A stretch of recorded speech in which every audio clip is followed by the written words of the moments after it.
Her name was Natalia Nagovitsina. She was 47 years old. Behind her, dozens of ascents. Communism Peak, Korzhenevskaya, Khan Tengri. She knew the cold. She knew the altitude. She knew the pain of loss. She dreamed of conquering every 7,000-meter peak of the former Soviet Union, to earn the title of Snow Leopard and to write her name into history. In 2021, on Khan Tengri, her husband Sergei died. A sudden stroke, high on the mountain. Natalia refused to leave him. She stayed by his side until his final breath. 1 year later, she returned and placed a memorial plaque in his honor. 2 lives, 1 love, and 2 souls forever bound in the silence of the mountains. Sergei's story did not end on Khan Tengri. It lived on in Natalia's heart, guiding her all the way to her own tragic fate on Victory Peak. The mountain claimed him.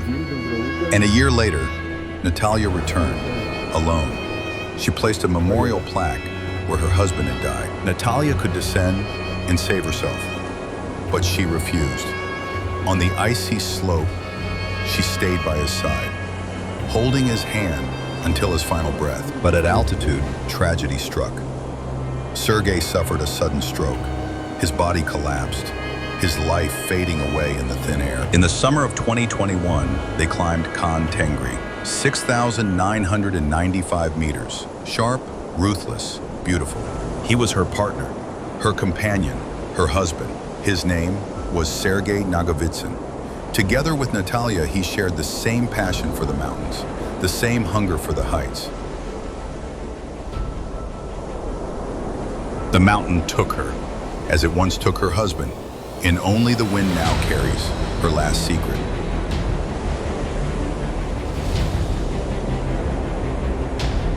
High above the world, where a human stands, alone with eternity, Victory Peak did not forgive her courage, and her dream of becoming a snow leopard remained unfinished. Her son, Mikhail, launched a drone. He said, "She is still waving. She is alive." But the thermal cameras showed no more signs of life. Her son, Mikhail, launched a drone. He said, "She is still waving. She is alive." But the thermal cameras showed no more signs of life. A helicopter mission failed. The Mi-8 crashed during an emergency landing. Rescuers were injured. And then, the storm closed in. Communication with Natalia went silent. 2 rescuers reached her, Italian climber Luca Sinigalia and German climber Gunther Sigmund. They brought food, a tent, hope. They stayed the night, but in the darkness, Luca fell ill. High-altitude cerebral edema. He died before the morning came. On August 12th, during the descent, Natalia slipped. She broke her leg again. The altitude, 7,200 meters, a place mountaineers call the death zone. She knew she should not go. 2 months earlier, Natalia had suffered a double leg fracture. Guides warned her this climb could be fatal, but she did not turn back. But now, in August 2025, she faced her last summit, Victory Peak, 7,439 meters, the most dangerous mountain of the post-Soviet space, the final step toward her dream. May 10th, 1996, the day that would be remembered as the deadliest season on Everest. At the foot of the mountain stood 2 great expeditions, one led by Rob Hall, a New Zealander, respected, disciplined, a man who had guided dozens to the top. The other by Scott Fisher, an American, bold, charismatic, known for his strength and daring style. Time slipped away. On Everest, the rule is clear: turn back by 2 p.m. or risk death in the dark. But on that day, ambition drowned out caution. Climbers pressed on. 3 p.m. passed, 4, and still, people were going up. Their goal was simple, yet deadly: to guide paying clients, ordinary men and women, to the top of the world. 8,848 meters, a place where the human body begins to die simply by standing still. The climb began well. But mistakes had already been made. The team started too late. The ropes that should have been fixed in advance were missing. Hours were lost as climbers struggled to secure the route. Meanwhile, dozens crowded the narrow ridge, each waiting for a chance to step forward. When they finally reached the summit, joy mixed with exhaustion.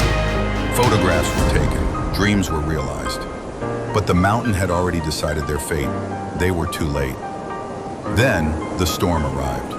Blinding snow, screaming winds, a white wall swallowing the ridges.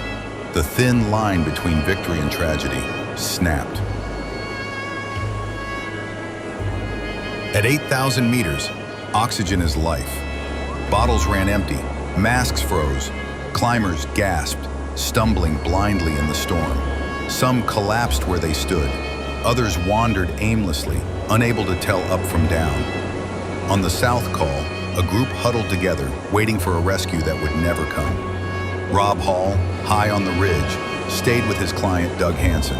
Doug could no longer move. Rob refused to abandon him. Hour after hour, Rob's voice crackled over the radio. Frostbite blackened his hands. His breathing grew weaker. And yet, he held on. At dawn, he made one final call, not to his team, but to his wife, Jan, in New Zealand. She was pregnant with their daughter. Through the static, Rob whispered goodbye. It was the last time anyone heard his voice. Scott Fisher, the fearless leader, also faltered. Exhausted, ill with altitude sickness, he could go no further. His team tried to help, but the storm swallowed them. By nightfall, Scott lay still, high on the slopes of Everest.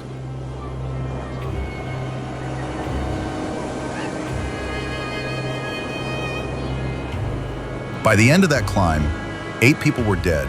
Rob Hall, Scott Fisher, guides, clients, friends. Some bodies still lie there, frozen forever into the ice. The world was stunned. Books like Into Thin Air captured the story.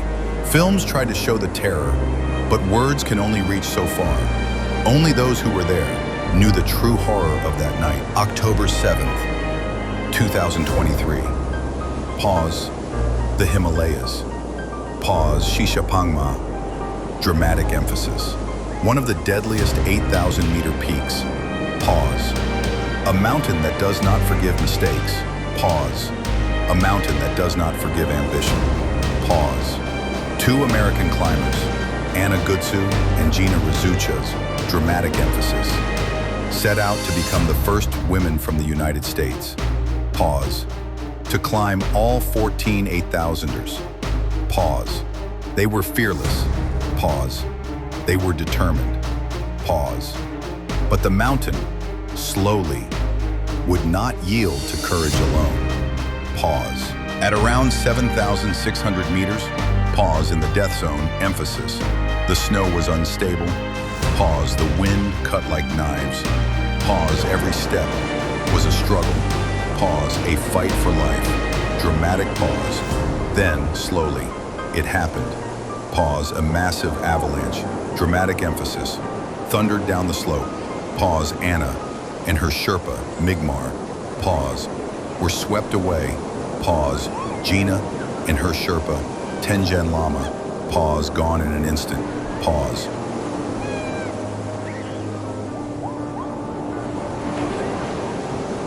All 4, pause, vanished beneath the ice. Pause, never to return. Pause, the mountain claimed them. Pause, leaving silence. Pause, and grief. Dramatic pause. In its wake. Pause, Shishapangma. Pause, reminded the world. Pause, that even the strongest, pause, the bravest, pause, are nothing against the forces of nature.